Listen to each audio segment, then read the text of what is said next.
চুলার পাড়ে রান্না করতে গিয়ে দেখি মরিচের গুঁড়া নাই। তারপরে শুরু হলো বুদ্ধি খাটানোর পালা। আসসালামু আলাইকুম, ফিরে এসেছি নতুন একটা ভিডিও নিয়ে। আজকে আমি কি বুদ্ধি খাটালাম সেই বিষয়টা জানতে হলে সম্পূর্ণ ভিডিওটি দেখার অনুরোধ রইল। আজকে আমি রান্না করতে গিয়ে দেখি মরিচের গুঁড়া নাই, আর আমি রান্না করতে গিয়েছিলাম আজকে মুরগির লুটুপুটু, সাথে অন্য তরকারি ছিল।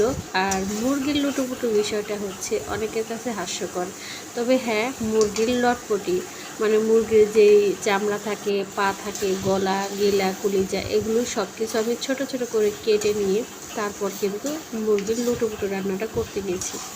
তো যাই হোক বন্ধুরা, রান্না করতে গিয়ে দেখি মরিচের গুঁড়া নাই, তো আমি কাঁচামরিচ দিয়েই রান্নাটা করেছি বিশেষ করে। তো কাঁচামরিচ দিয়ে যেহেতু কালারটা সুন্দর আসবে না সেই কারণে, আর টেস্টও ভালো আসে কিন্তু টমেটো সস দিয়ে রান্না করলে। তো দুইটা মিলিয়ে আমি এখানে টমেটো সস দিয়ে রান্নাটা আজকে করেছি মুরগির লুটুপুটু। তো এতে একটু অল্প একটু মরিচের গুঁড়া ছিল, একদম ছিল না তা না। তো সব মশলা দিয়ে সুন্দর করে আমি কষিয়ে নিয়ে এখানে আস্ত কয়েকটা কাঁচামরিচ দিয়ে দিয়েছি, আর সাথে দিয়েছি টমেটো সস দিয়ে। দেখেন কত সুন্দর করে মুরগির লুটুপুটুটা আমি ভুনা করে নিচ্ছি। আর খেতে কিন্তু খুবই খুবই অসাধারণ টেস্টি হয়েছিল।